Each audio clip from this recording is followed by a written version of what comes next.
अरे ते तुमचे हे कुठे गेले, मित्र कुठे गेले, हे बाकी लोक कुठे गेले, घरी गेले का? अध्यक्ष महोदय, मगाशी मी सभागृहात नव्हतो मी मगाशी, ते चर्चा चालू होती ती मंत्र्यांनी मला सांगितलं आणि तुम्ही तसे निर्देश देखील दिलेले आहेत. मला एवढंच सांगायचं आहे की सभागृहाचं कामकाज जे आहे तुमच्या अध्यक्षतेखाली चालतं. आज मी त्यांना सांगू इच्छितो की काल जो एक जोर का झटका धीरे से लगा है, त्यामुळे त्यांचं मानसिक संतुलन बिघडलेलं आहे. आणि दुसरी गोष्ट, मानसिक संतुलन बिघडलंय आणि त्यामुळे आता आणखी झटके लागणार आहेत. अध्यक्ष महोदय, तुम्ही सभागृहाचं कामकाज नियमानुसार चालवता आणि आजपर्यंत तुम्ही दिलेले निर्देश आणि तुमच्या अध्यक्षतेखाली या सगळ्या विरोधी पक्षाला देखील त्यांचे मांडण्यासाठी, प्रश्न मांडण्यासाठी जो काही वेळ देता, तो आतापर्यंत कधी विजय भाऊ दिला होता का? आणि दुसरी गोष्ट, राज्यमंत्री असतात, एखाद्या प्रश्नाला, एखाद्या लक्षवेधीला अतिशय व्यवस्थित न्याय मिळाला पाहिजे, म्हणून तुम्ही हे जे काय कामाचं वाटप तुमच्या अध्यक्षतेखाली झालेलं आहे आणि ज्या ज्या वेळेस राज्यमंत्री जेव्हा प्रश्नाचं उत्तर द्यायला कधी त्याच्याकडून अधिक कमी ज्यादा माहिती मिळते, त्यावेळेस स्वतः मंत्री असतात, मी स्वतः येतो, मुख्यमंत्री स्वतः येऊन उत्तर देतात आणि त्यामुळे हे कलेक्टिव्ह आमची रिस्पॉन्सिबिलिटी आहे, जबाबदारी आहे. त्यामुळे काय आहे, आता काय झालंय, त्यांच्याकडे मुद्दे नाहीये, ते डेस्परेट झालेले आहे, फ्रस्ट्रेट झालेले आहे आणि आता त्यांचं मानसिक संतुलन बिघडलेलं आहे.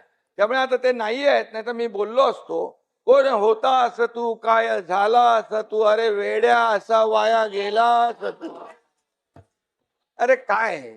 त्यामुळे अध्यक्ष महोदय, त्यांना जे जे काही प्रश्नांचे उत्तर पाहिजे त्यासाठी सभागृहात थांबले पाहिजे आणि म्हणून प्रत्येक प्रश्नाचं उत्तर द्यायला सरकार समर्थ आहे. बिलकुल आम्ही समर्थ आहोत. प्रश्न मांडण्याची जबाबदारी जी आहे ती त्यांनी पार पाडली पाहिजे. नुसतं स्टंटगिरी करून येऊन इथे काहीतरी बडबड करून जायचं आणि सभागृहाचा वेळ वाया घालवायचा.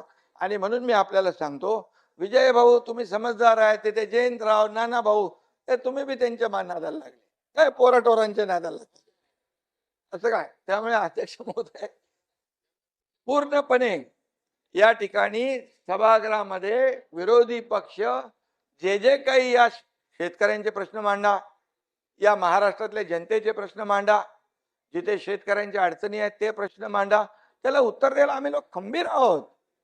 सरकार खंबीर आहे. प्रत्येक याला पैसे शेतकऱ्यांना आतापर्यंत, नाना भाऊ, आतापर्यंतच्या इतिहासामध्ये, मी 2.5 वर्ष मुख्यमंत्री होतो, आता देवेंद्रजी काम करता, आतापर्यंतच्या इतिहासात 45,000 कोटी रुपये शेतकऱ्यांना देण्याचं काम केलंय. 15,000 रुपये नुकसान भरपाई. त्यानंतर तुम्हाला सांगतो, पहिलं तुमच्या काळामध्ये एनडीआरएफच्या निकषाने पैसे देत होते, आम्ही एनडीआरएफच्या दुप्पट केलं, 2 हेक्टरचं 3 हेक्टर केलं, सततच्या पावसाचं नुकसान मिळत नव्हतं ते दिलं. अरे बाबा, गोगलगाईनी केलेलं नुकसान पण मिळत नव्हतं तेही चालू केलं आम्ही. 6,000 रुपये प्रधानमंत्री मोदीजी देतात, 6,000 आपण चालू केले महायुती सरकारने, हे लक्षात ठेवा ना तुम्ही. आणि त्यामुळे काही पैसे नाही दिले, काहीतरी शेतकऱ्यांवर अन्याय केला, हे खोटं नाटक चालणार नाही. महाराष्ट्रातल्या जनतेने दाखवून दिलेलं आहे, जागा तुमची, तुम्हाला बोलत नाही, जागा दाखवून दिलेली आहे. आता ही एकदम अशी होत चालली आहे, अगदी इकडे आता इकडे बाहेर पडतील तिकडे.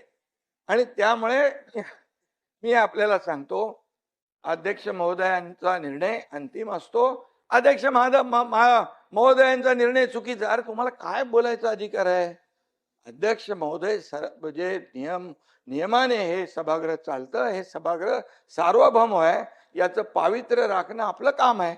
त्यामुळे आम्ही सगळे काय, सर्व 19 ते 22 काय होतं तुम्ही लक्षात, तुम्ही होते ना जयंतराव, 19 ते 22 काय परिस्थिती होती, उत्तर द्यायला कोण सांगायचं? सांगायचे उद्धव. अरे बाबा, सभागृहात तरी बसायचे का लोक? सभागृहात तरी बसायचे का? अरे म्हणून मी सांगतो, जरा थोडं मागे वळून बघावं, आत्मपरीक्षण करावं आणि आत्मचिंतन करावं. जो जो जो जो शीशे के घर में रहते और दूसरे के घर पे पत्थर नहीं फेंका करते हैं, समजून सांगा जयंतराव समझ के लेने दो, नहीं तो पूरे पाटील साहेब. अरे